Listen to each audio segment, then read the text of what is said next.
This is the Analysing Anfield podcast on the Blood Red channel, bringing you the best tactical and statistical analysis of Liverpool FC. Hello everybody and welcome to this week's episode of Analysing Anfield, your tactics and analytics podcast courtesy of the Blood Red channel. I'm Josh Williams and I'm joined by a very happy version of David Hughes, I assume. I'm trying to pull it back a little bit, to be honest. But yeah, I feel like maybe not the people dropping in on the show, but regular listeners probably won't begrudge me the results on Saturday. So that's the important thing, because I've been there days after Liverpool have secured the title and on the back of derby defeat. So hopefully I won't get any grief. Yeah, I mean it happened. It absolutely happened for the first time in a long time. First time certainly during this podcast, since this podcast has been going. Liverpool lost to Everton. We also beat RB Leipzig, but that feels like a lifetime ago. And Liverpool, after securing that good European win, now seen back in the sticky patch once again. So we're going to analyse, sadly, the Merseyside derby. And we're going to look ahead to Sheffield United. But also in the middle, we're going to have a little bit of a segment on, just what Liverpool can do, really, what Jurgen Klopp can do. If you're Jurgen Klopp, what you do with this current situation, because it's kind of getting a little bit like Groundhog Day, to be honest. Every single match feels like it's the same, and it's not particularly enjoyable period. But we'll get into that as we go anyway. But we'll start with the Merseyside derby. It couldn't have started any worse, really, for Liverpool, could it, Dave? No. And just before we do continue, I just want to make you aware that I've got me wireless headphones in today, and I've found in the past when we've done these shows that they haven't always been as crisp as we'd like. So apologies if it doesn't sound as great as usual. If it doesn't, I'll revert back next time. But anyway, yeah, it was a really bad start for Liverpool, obviously conceding that early. I think we spoke either on Analysing Anfield or the Analysing Everton show, didn't we, Josh, about Liverpool didn't really want to concede first in the game. I mean, I must say, I know there was other factors impacting, such as the wind, which I can confirm because I was there. It was horrendous. No, it was really bad. But I thought even that in the opening 20 seconds, when Liverpool conceded the corner from the goal kick, when they didn't really need to, I thought, that was a bit of a shaky start, and obviously nothing come from it. But then conceded a goal quite early on. That I must say, I think it was a fantastic goal. The ball through from Rodriguez to Richarlison, really good finish. But Thiago's header was a little bit soft, and it was probably, I think Klopp alluded to it, could have been a goal that he could have avoided conceding. And then, that was it. And then it was just a bit of the same old performance for Liverpool, where they were kind of lots of the ball, but not really struggling to create the real crisp, clear-cut chances that they probably like. And then obviously at 2-0, the game's gone, I think, at that point, later in the match. Yeah, I mean, we did preview this last week, the Everton game, but I think it was specifically on the Analysing Everton show where I said, I think I said if Liverpool go a goal down, if Liverpool concede first, I think I would have taken a point.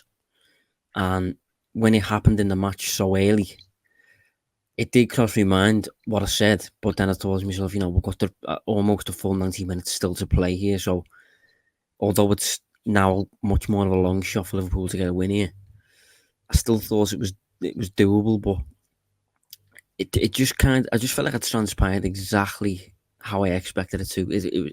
There was a few blues on Twitter, playing it down and stuff and making out that Everton haven't really got a chance and things like that. And I mentioned one of them, popped up to him sort of thing, and just kind of said, "Listen, this is your best chance in a long time, believe me." I very much had a feeling that Liverpool would dominate the ball, poked a fair few shots, but none of them really that clear cut. And Everton would soak all the pressure and would punish us every now and then, whether that be a penalty or a tap-in or a mistake or a set piece or whatever it was. And that's kind of exactly what happened, apart from Liverpool conceding a very early goal. You mentioned there about the initial conceding a corner after about 10 seconds, which I thought was really baffling. I mean, there's the intangible stuff, isn't it? That like it can kind of you've heard the analogy: if you put one bad fruit amongst other healthy fruits, it'll infect them, sort of thing. And I wouldn't exactly say Kabak's a bad fruit, but I think it was a very I think it was a very early action that kind of almost set a bit of a tone, maybe early on, that Liverpool didn't really need. But yeah, it was just it played out exactly how I expected. David, I don't know about you. Yeah, well, I mean, look, it's hard because I predicted Liverpool to win that game. I think it's easy for me to have an analysis point of view now on it, retrospectively. At the time, I was sitting there thinking, okay, Everton took the lead, but there's a long time to go. And although I don't think Liverpool ever truly hit the best in that game, but I always felt like they were a few moments away from doing so. Say if they had control possession, they were maybe 2 really good passes away from creating a good chance, and it always felt like they could turn it on at any moment. Looking back, I don't think they really did. I think maybe a spell after half time for about 20 minutes with the slight change in tactics. I thought that worked quite well, and Liverpool kind of huffed and puffed a little bit in that period, had some half chances. But again, I wouldn't say it was, kind of the dominance that you'd expect from Liverpool. And I have to say, I thought they looked quite vulnerable, as we probably expected as well on the counter.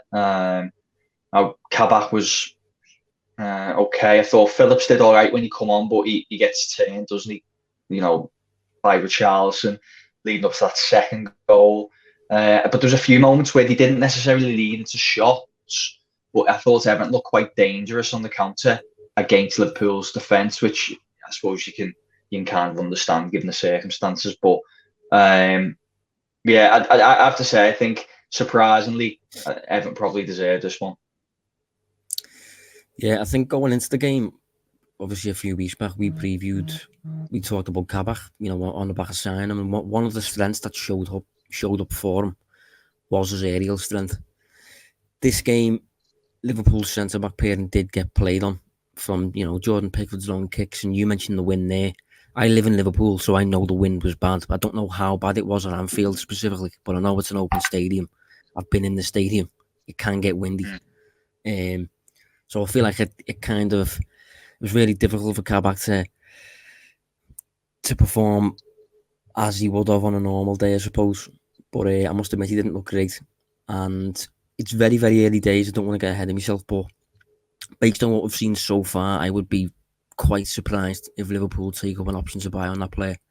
He's still obviously very talented for his age, well ahead of what you'd expect for a 20-year-old. And most 20-year-olds in this Liverpool team would get shown up quite dramatically, I think, just because of the high-risk football and stuff. So I think Kabak's coping better than probably a few people are giving him credit for, but at the same time, probably not coping well enough, at least not yet, for Liverpool to have an interest in keeping him. But as I said, it's early days on that, so I don't want to go too heavy on that part. What's quite amazing is Jordan Henderson got injured.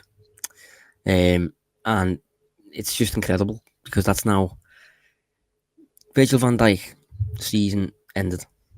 Joe Gomez, season ended. Joe Matip, season ended.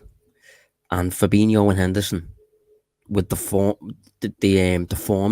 in Fabinho, very rarely getting injured based on previous seasons, both out at the minute. I think Fabinho's now back in training this week, but it's quite amazing how 5 of Liverpool's centre-back options, senior centre-back options at least, are injured. 3 of which are the actual centre-backs. And they're not just injured. This is a crucial thing that I kept tweeting the other day. They're not just injured. Their seasons are ended.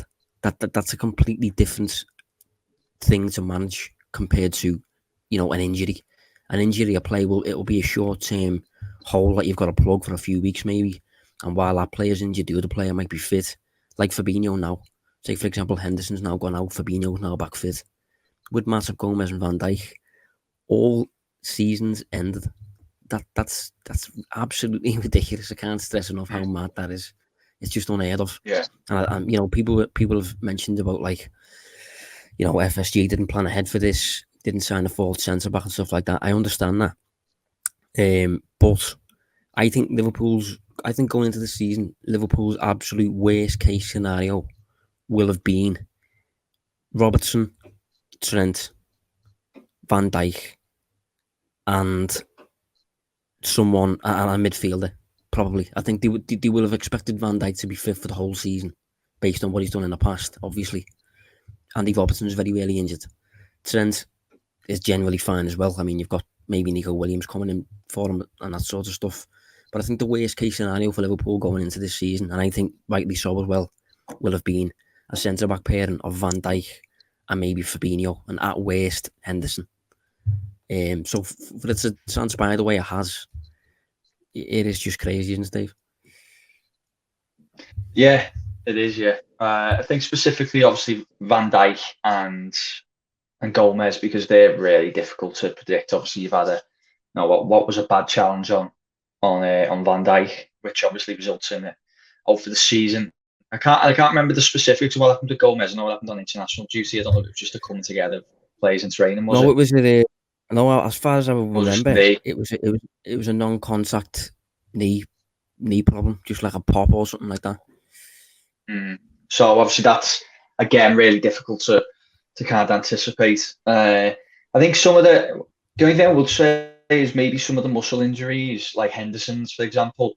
I do wonder whether there's just elements of, you know, that's kind of 100 miles an hour for 3 seasons now with this core group, whether that's just, especially in the context of this season as well, is just catching up a little bit with Liverpool players, you know, the key ones like Henderson, who's played a lot of that. I think it's such a demanding schedule that you're seeing a lot more muscle injuries. But the key point is, you know, if you didn't have these season-ending ones to the likes of Van Dijk and Gomez, obviously they'd be a little bit easier to swallow, wouldn't they? They'd be a little bit more manageable. And because they're happening on the back of these ones that you couldn't predict, it is just having a big impact. And, you know, it is making things a little bit difficult for Liverpool in terms of how they play system-wise and things, because it's to deploy the system, and maybe we'll talk about this a little bit later, to deploy the systems that they have, you know, you need your specific profiles of play that they've got, and you're basically trying to replace them and maintain that system with players who maybe just, I wouldn't necessarily say aren't suited, but just aren't up to the same level, because we're talking about, you know, elite players who are very often one of a kind type at this moment in time. So yeah, it's definitely, it is having an impact. There's no doubt about it. You know, there's other things that we can put down to as well. Of course, it's not exclusive down to injuries, but it is having a huge impact. I mean, we will get stuff to do with the system, but I'm going to put you on the spot, Dave. I haven't actually given you a warning about this question, but where do you actually think Liverpool would be right now? How do you think the season would be going if exactly the same things that have happened in terms of injuries and stuff, but Van Dijk will have played every game? If Van Dijk was as fit as he was last season, how do you think Liverpool would be faring, even despite the injuries to Fabinho, Henderson, Gomez, Matip, the misfire in front three, really? So, looking at the Premier League table now, you know, and this is just the flat table. I haven't got the, you know, performance metrics or anything up, but Liverpool's 6th now, aren't they? 40 points. I have to be honest, I think even with Van Dijk, I think City are a different beast this year. I just think they're so strong at the back, and, you know, although they don't necessarily play with like a recognised forward as such, I think the attacks really come together. And I would see City out in front. That's just my honest opinion. I definitely see Liverpool in and around that 2nd and 3rd. So I imagine Liverpool will probably be at least 9 points better off with Van Dijk in the team, because I think he's that important. So that's it. You know, I think Liverpool would have dropped more points this year compared to the last. You know, City have shown that even no matter how good they've been recently, they're only on 59 points after 25 games.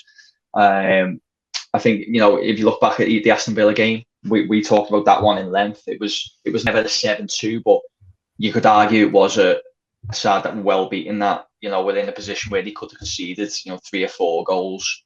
And Van Dijk obviously played in that game. So I think there would have been maybe some chinks in the armour this season, but nowhere near the extent of what we've seen. So, yeah, to answer your question, Josh, I'd say maybe in and around the top 2, behind City, but probably just ahead, or at least on par with the likes of United and Leicester. Yeah, I would agree. I think with Van Dijk, not only does he offer the defensive assurance, the 1v1 ability and stuff like that, but he also kind of broke the deadlock quite a bit last season when it comes to, just scoring the opening goal from a corner or things like that. Liverpool so far this season have scored 5 goals from corners. 2 of them, Matip and Van Dijk, who obviously haven't played for quite a while. I think the last one that Liverpool scored was against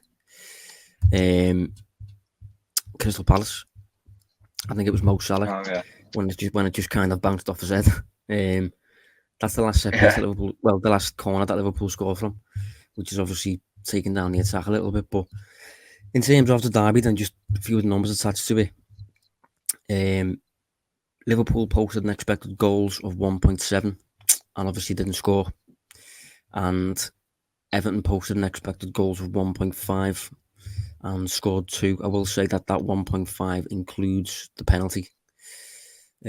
So without that, you'd expect Everton would have posted just below 1, but Liverpool posted 1.7. But again, Everton took an early lead, so it's kind of a little bit misleading, that one. And in terms of shots, Liverpool took exactly double, 16 shots to Everton's 8. So it's as I said earlier, it's kind of Groundhog Day. It's very much fitting with the theme of Liverpool lately. I think specifically in this game, one of Liverpool's issues lately has been, okay, we've been taking quite a few shots, but at no point have you felt like Liverpool are actually going to score with a clear-cut shot. I will say against Everton, I think there was 1 or 2 where you'd expect the likes of Salah, Mane, Firmino to actually find a net. Salah had a 1-on-1 with Pickford really close to goal. That got saved. Firmino had 1 or 2 efforts. I think he ended up hitting one of the stewards. But it's sewing it up really at the minute. But I will say that Liverpool's attack did seem a little bit more fluid. But obviously, if we don't score, it just adds to the narrative that's been building since Christmas. Yeah. I'm just I'm having a look there because Liverpool had double the shots, but in terms of shots on target, both sides were very similar. But that Salah one was a big one. I think 6 months ago that probably gets scored. I think Mane had a half decent header as well. That one might go in. And I remember the Firmino one where it was XG wise, it probably doesn't look anything special. In fact, I'm just having a look on the stats model now, and they've got a 0.04. But I think just the way it fell to him, and it seemed like it was coming at him at a really good pace to hit it. That it I know it doesn't work like this, but it feels like he should have done better with it. At least put it on target, and obviously it goes well wide. Henderson had a great shot, I thought. I know that was a low XG value, but could save Pickford. But yeah, beyond the penalty for Everton, Everton had a couple chances. I thought they got into good positions, but didn't always shoot. And Coleman had a really good chance in the first half as well, which could have maybe changed the landscape a little bit. But yeah, it felt like one that, I suppose, chance-wise, you'd say Liverpool edge, but it was just in the balance again. I think that's the big issue. We've talked about other teams being like this, where the games just aren't doing enough to win them, and you leave yourself open to conceding a goal or elements of bad luck type thing, and that's how it ends up ending in a defeat or the draw rather than getting the win and being able to almost manage those intangibles. Yeah, I mean, we could speak about the penalty, but I don't think we're going to, because we did our yearly penalty talk last week, and this is probably a contentious one. Yeah. But I think it's fair to say it's probably the type of decision that doesn't always go one way. It's kind of like it's a bit of an open to interpretation one, I think. And after the game, there was a tweet that I saw, and it kind of sums up another massive factor on Liverpool's results of late. Liverpool are currently -11 for the season for VAR decisions. That's for perspective. That's already more than any team suffered in the whole of last season. So it kind of reinforces the Liverpool problem. Not only is it a centre back issue, not only is it a finishing issue, but the elements of luck that referees kind of hold, the power that referees hold, I suppose, it's just for whatever reason not going in Liverpool's favour at the minute. And it's really hitting home. And it's as you said, when I was sixth in the league, we need Champions League football. So I think we're going to move on to, what can we do? what can we do here? Because I think each week since Christmas, really, a lot of what we've been doing has been, looking at Liverpool's results, then looking at the performances and thinking, will this continue, sort of thing. For whatever reason, it is continuing. It's not kind of stopping. And every week, I think Carragher touched on this last night on Monday Night Football. I didn't actually catch his segment where he talked about it, so I don't know what solutions he came up with. But I know what he's saying in terms of, you can't always just, you can't just become a solid performing team with all the numbers on your side, but every week the result is never in your favour, really. And I tweeted a viz during the week on the Premier League since Christmas, and since Christmas Day, Liverpool is 16th in the Premier League for points per match, 0.8 points per match, the exact same as Sheffield United, with only West Brom, Southampton and Newcastle United worse off. Goals per match, 0.8. Goals against per match, 1.4. So, despite Liverpool generally outshooting teams and whatever, it's something that maybe Klopp has to do something. Maybe it's getting to the point now where Klopp will look at it and think, I have to change something. Something is clearly flawed. Yeah, it's hard, this one. It's a really hard question, because I'm half still in the school of thought that things probably will just level out eventually, because this tends to happen, and it kind of looks like this, and then from nowhere it'll just start falling back into place, and things will align a bit more with what underlying numbers are saying. But if I was put on the spot now to try and come with an alternative, broadly for me, I would argue that there's maybe a little bit too much predictability behind Liverpool now. They've used their same 4-3-3 for 80+% of the fixtures this season. That's hardly evolved really over the last 3 years. Injuries aside, you're looking at same profiles of players, same system, and I think it's just making Liverpool a little bit easier to play against and to find weaknesses in the game and to nullify the strength. Look at the derby as a really good example. Everton adjusted a little bit, and Coleman was almost playing like a hybrid role, dependent on the movement of Robertson, because they obviously know how good Robertson is at what he does. So he was basically playing either almost as a right-sided midfielder or dropping into a back five, depending how high up the pitch Robertson was. If Robertson was deep, Coleman was pushing on. If Robertson was high, then Coleman was dropping in. These kind of adjustments. But Everton have obviously formulated that plan because they know exactly what to expect from Liverpool. And in fact, Michael Keane actually talked about it afterwards, and he said in the pre-match meeting they had, and I remember reading on Ancelotti doing this with Chelsea in the FA Cup final. Ancelotti basically said, you've played Liverpool plenty of times. What do you know about them? And all the players kind of hands in the air thing and said, well, they like to do this, and he was saying, well, what should you do to counter it? And there was specifics was, because I wrote about it this week. Michael Keane was saying not to get sucked in with Firmino, because Firmino obviously likes to drop in. Talked about Robertson having to nullify that as well. Talked about the pressing. They basically, this is the players, not the management or the analysis. This is the players talking about what Liverpool do. and they then formulated a plan to basically nullify it. I think other teams have been doing that recently. A lot of the teams who like to sit in, they know that's difficult for Liverpool to break them down, so they've all been finding ways to do that. So it's just becoming a little bit too easy to play against. I think they know them too well. Where if we compare this to say Manchester City this season, it feels like they do, reinvent things every so often there. And look at Cancelo. He's a right back, left back playing almost like a central midfielder.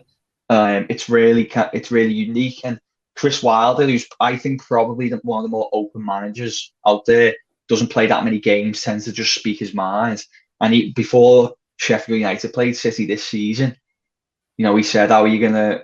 What do you think of this new role for Cancelo? How are you gonna nullify? Are you gonna nullify City?" And he put his hands up and said, "I absolutely have no idea." Made a bit of a joke about it, but he said that, "I'll be honest with you, I don't know. I don't know how we're gonna combat it because I don't quite understand it." And that's a headache for the opposition there. And I think it's just got a little bit samey with Liverpool. I don't know if you agree, but just my opinion.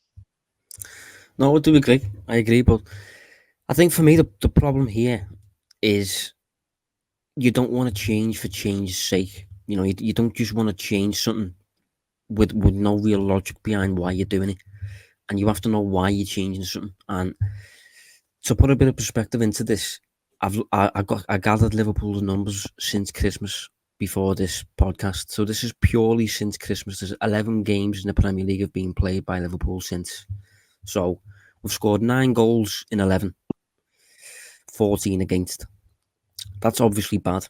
But then performance-wise, Liverpool are averaging 15.1 shots per match and 7.5 faced. So that, whatever Liverpool are currently doing, they're currently taking double the number of shots that their opponents are taking. And then if you look at the expected goals of those shots, according to XG, Liverpool should have scored 8.4 goals more than they actually have. The opposition should have scored 1.9 goals less than they actually have. And as you said before, even though it's kind of dragging out a little bit, you would expect that to level out. That has to kind of level out, especially considering the quality of players Liverpool have, especially in attack. To underperform by 8.4 goals is daft. So, and that's coming as a product of Liverpool's 4-3-3 and of whatever Liverpool are currently doing. So, say for example, you were to move to, I think I saw something from Gary Neville maybe suggesting that Liverpool should move to a back three. Now, if Liverpool moves to a back three, rather than just moving to a back three because it's something different, you have to consider whether that is actually worth it, whether that will actually make sense. Because an example, to get 3 at the back, 3 centre backs, maybe you'll have to take one of the actual better players out the midfield to fit in that extra centre back who isn't that good. So maybe to fit in a third centre back like Reece Williams, you have to take out, say, Curtis Jones or Thiago or Gini Wijnaldum. So to play that back three, you're then lowering the individual quality of your 11th player, for example, which doesn't really make too much sense. And if you form a back three, you might be that bit more suited to, having that extra man at the back to kind of compensate against any kind of errors that might materialise or whatever. But the way Liverpool is shooting 15.1 shots per match with a back three, maybe that drops to 13, and maybe the opposition take one more, and the opposition goes up to like 8.5 or 9 or so.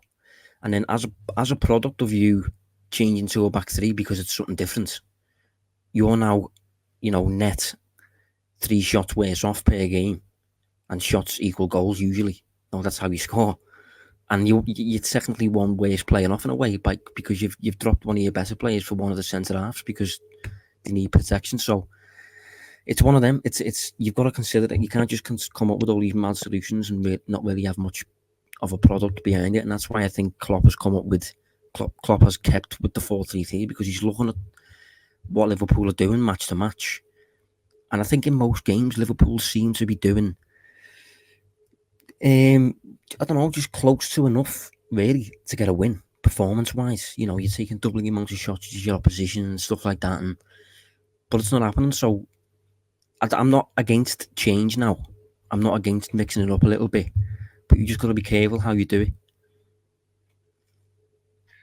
Yeah, I agree. One thing I want to point out on my point was my theory there definitely didn't come from Gary Neville saying back three, because I'm not entirely sold on that one. No, I didn't, but I just want to make it clear that it didn't. It wasn't planted from there. But one thing I did have a look at, forget the back three for a minute, but I did have a look of Liverpool's results this season away from the 4-3-3. And sadly, the sample size is really small. But I think it was like a 4-3-1-2 maybe at West Ham, technically, and that was a good result. Villa in the cup. City was 4-4-2, wasn't it? Away at City 1-1. I think I'm right in saying that, aren't I? Yeah, that was a really competitive game. Thought Liverpool played well that day against, you know, a really good side away from home. Early in the season, I think they went 4-2-3-1 for a bit against West Ham at home. Basically, what the point I'm trying to make is, I think maybe variations of like a 4-4-2 or a 4-2-3-1 may just keep the opposition guessing a little bit. Because as I say, even when it changed ever so slightly in the second half against Everton, that was Liverpool's best phase of the game. You know, suddenly Everton had to try and work out on the pitch between them. Well, where's Mane coming from here, and you know where these players kind of appearing in these pockets, and I think it wouldn't hurt Liverpool to do that a little bit more, just keep teams guessing, because you know, Ancelotti done it on Saturday. I think he's done that a few times this season, and it does kind of give you that upper hand until the manager can maybe get in at half time of the opposition and try and reorganise and tell you what's going on. I mean, there's a number of options that Liverpool can explore, I think, along those lines. I did like the 4-4-2, but obviously, for that to be worth doing, you have to have 4 decent attackers at your disposal. Obviously, you have the front 3, and then you need then either Jota or Shaqiri really to be fit alongside that. I think Jota rejoins training Wednesday this week, I think. And I think Shaqiri's okay at the minute. But you just don't want Origi coming in, really. One option that I think Klopp could kind of use at the minute, I think he could try Ben Davies. I can understand the reluctance to use 2 new centre-backs who are both learning the system at the same time, hence using Henderson alongside Kabak, so that, you know, you've got one who's an expert in the system, one who's learning it. If you've got 2 newbies, I can understand the reluctance to do that. But by doing that, this would be probably retaining the 4-3-3, by the way, this idea. You know, by doing that, you could then maybe have Fabinho back in the 6, which I think, wrote a piece yesterday, and I think Fabinho's played, I think it was 18 Premier League games this season, and I think only 4 have featured him as a holding midfielder, which is what he is at the end of the day, and he's one of the world's best at that too. And I think naturally, just because of how good he is in that role, he should offer a degree of protection for the 2 new lads behind him. Obviously, you've got Naby Keita back fit, who could be invaluable at the minute, to be honest, considering how unpredictably he is on the ball. I think it's interesting, by the way, Liverpool appointed I'm not even going to attempt to say his name, but he's a doctor. As I think he was employed as the head of recovery and performance or something over the summer. That was about 50 days ago, I think. And Naby Keita got injured 60 days ago. And obviously Keita took quite a while to come back. He was given more time, I think, than normal. So it'll be interesting to see whether that appointment was made with a view to specifically almost getting the best out of Naby, because whatever Liverpool have tried to do over the years in terms of getting Naby Keita fit week to week, it clearly hasn't worked, because he keeps getting these recurring problems. So it'll be interesting to see if this appointment is going to help along those lines. But I think Kabak and Davies is maybe something you could try, but it would be a bit of a risk, but then you'd benefit from Fabinho back in midfield. I'll be honest, from a Liverpool point of view, I want to see Davies play. Might get that eye wiped, and he might not turn out to be a great defender at this level. But no, he was one of the top defenders in the Championship. And you might argue that's England's second tier, but it's still a really competitive league. And I think you could probably swap maybe the top 4 or 5 from the Championship with the bottom 4 or 5 in the Premier League, and you'd get very similar levels of performance. So he's been playing at a decent level. I'd bring him in, especially because if he's been signed in January for this purpose, it makes no sense. Like I thought, and maybe Klopp just trusts Phillips a little bit more. He hasn't really seen Davies, but I would have brought Davies in on the weekend in the Derby game because just to see what he could do. Obviously, he brings Phillips on step, but he's definitely got to get some game time for me and just get two. We won't have a choice now, but just get 2 settled centre backs in the team and see if they can just go on a little bit of a run together. They might be as good as what Liverpool have in Van Dijk, etc. But just see if they can just form a decent partnership between them.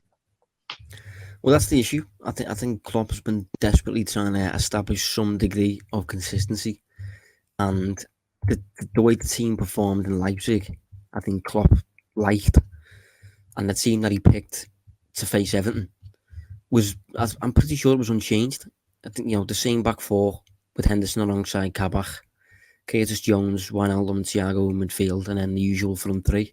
And I think Klopp was kind of looking at that as, that can be our template moving forward. Now we seem to be playing better for whatever reason when Curtis Jones plays and stuff.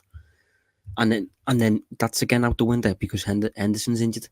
So I think if Klopp's going to actually manage to establish a consistent back 4 for more than 3 games in a row, he's probably going to have to accept that for that to happen, he's got to settle on either Phillips or Davies as a regular, because I think he's been reluctantly using specifically Phillips and Williams and players like that when he has to. But whenever Henderson's been fit, Henderson's been back in the centre back. Whenever Fabinho's been fit, Fabinho's been back in the centre back. Same with Matip when he was fit for a little bit. So I think if Klopp wants to establish a back line, he's going to have to use Kabak alongside either Phillips or Davies for an extended period. And that does feel very weak as a pairing. But it will at least offer a degree of consistency from week to week without things having to change all the time. Another option that Liverpool could explore, I think, that we saw against West Ham was a diamond. The only thing with the positive with a diamond, I think any formation that Liverpool switch to, it has to in some way encourage the fullbacks to bomb on, get forward, and influence attacking areas. So some of them might not. Some formations might not really offer that. I think a diamond would. The only issue with a diamond though is Liverpool's current system is already quite similar to a diamond because Firmino already drops off into a number 10 space, and Mane and Salah already come inside as split strikers almost. To mix that up, you almost need to have Firmino and Salah as the 2 9s. But then, where does Mane play? Sort of thing. Mane's not really a 10. Usually, we play that formation when Mane's maybe on the bench and Shaqiri will play as the 10. Do you reckon Jota could play as a 10 with Firmino on the team? Yeah, I think Jota is another one that we haven't actually mentioned too much, but he's a player who should be able to come in and offer a degree of flexibility, really. Bring it back to the back 3 that I mentioned before. Back 3 doesn't really feel like it solves many of Liverpool's problems. Liverpool's problems aren't like in deeper areas and things like that. It's more of a breaking down a block type issue, and I think for that you need unpredictability. Keita offers that, Jota offers that, but you just got to find a way to get them in the team while retaining the numbers that Liverpool are currently posting, but just doing it better. Almost, it's a strange predicament. Yeah, I think I'd do what I can to get a 4th attacker in the team. Though I think I'd do what I can to get Salah, Mane, Firmino on the pitch alongside either a Shaqiri or a Jota, maybe for a few weeks, or just to give Liverpool that extra attacking threat, because it seemed to get put in the back seat a few weeks ago when Liverpool scored 3 in back-to-back games against Spurs and West Ham. But now it's kind of resurfaced again. Liverpool haven't put away the chances of late. Shaqiri's an interesting one for me, actually. Every time I've watched him recently, I've kind of thought he could probably have a bigger role in this team. And I think he has just been hindered by the formation. I think with different formations, I think, especially while Jota's not available, he could have a bit more of a role in this team. Yeah, no, I agree. But he's the only issue with Shaqiri. We used him on the right a few weeks back, and he just didn't look at home. So he's kind of got to play either as a 10 or on the right side. Salah usually has the right side. So if Shaqiri plays on the right, Salah's got to play through the middle. So it's just all these... There's countless options for Klopp, to be fair. Plenty of options to play with. But as I said, as I come back to it, the main problem for me is you might change, and as a result, become technically worse on the performance side, because maybe you'll take 3 fewer shots a game, or you'll face 2 more shots a game, or whatever, as a result of mixing things up. So yeah, it's a tricky one, to be honest. I mean, would you hold the fort, Dave? Would you keep things the same, or would you mix things up against Sheffield United next? I'll be honest. As I said, it's really difficult for me, and I don't want to completely veer away from the point of ignoring the underlying performances, because, well, thankfully we've been saying it for weeks on here, so there's plenty of evidence, hours of audio and video evidence of us kind of saying that things aren't as bad as the results say. But against Sheffield United, a team who are all but certain to be relegated, I probably would use that as an opportunity to trial something new, another option, and just see how it works. Because I don't want to dismiss Sheffield United too much, because I don't think they're as bad as maybe the record says. But I think that just is a really nice game to try something new without risk of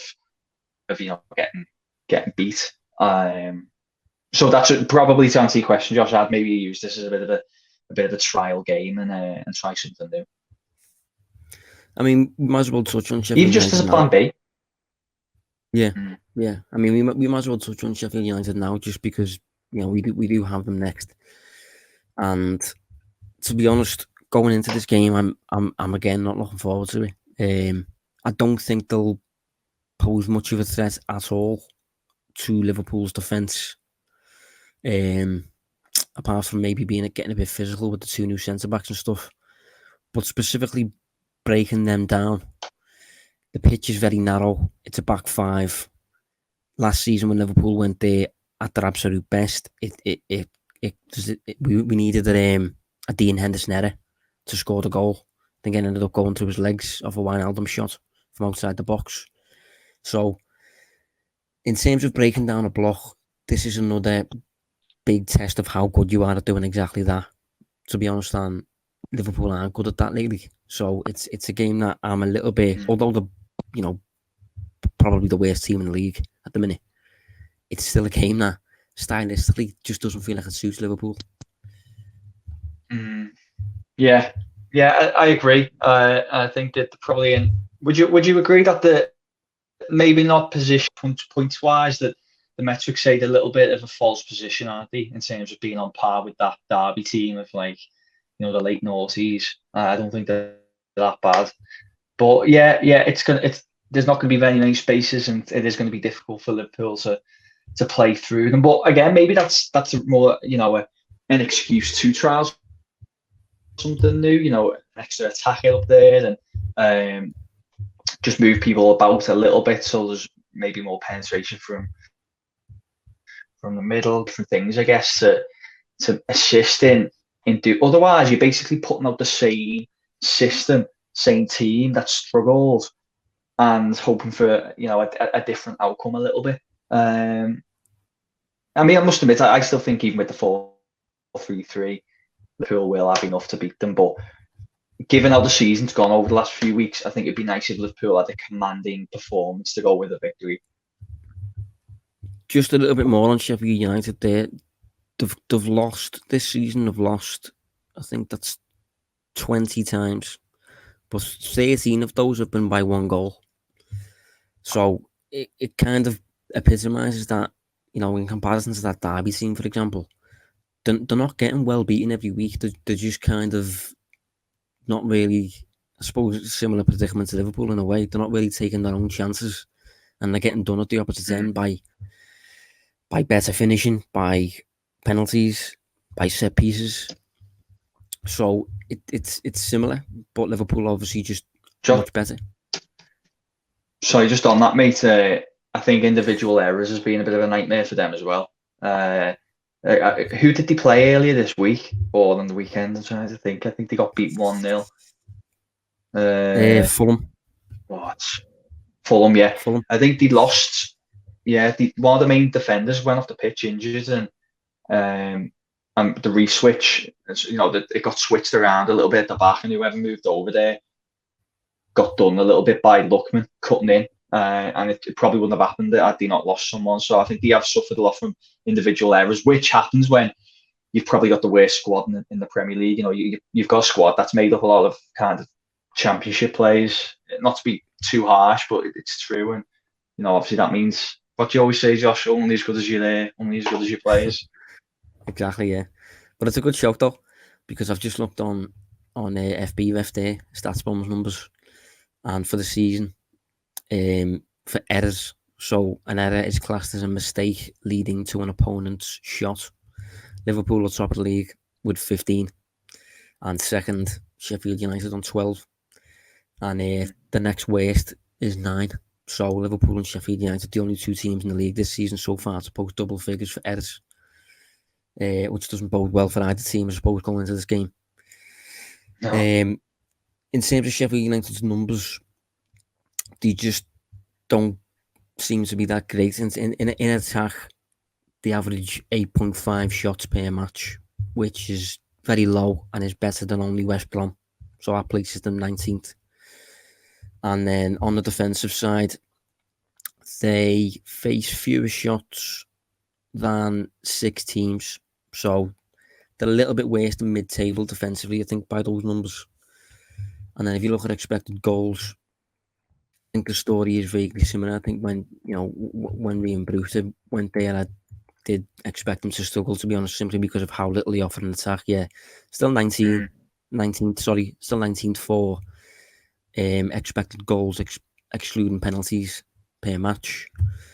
And defensively, they are 16th, I think. No, 17th. 17th for expected goals faced per match, excluding penalties. So Liverpool are facing, a team that aren't great by any means here. It's purely the prospect of Liverpool seeing all the ball and having possession maybe on the edge of the final third and being presented with a block of about 10 players. That's what I'm dreading. I'm not looking forward to that. And I think that the option for Liverpool to mix things up is probably there, considering how little the Blades will offer in attack.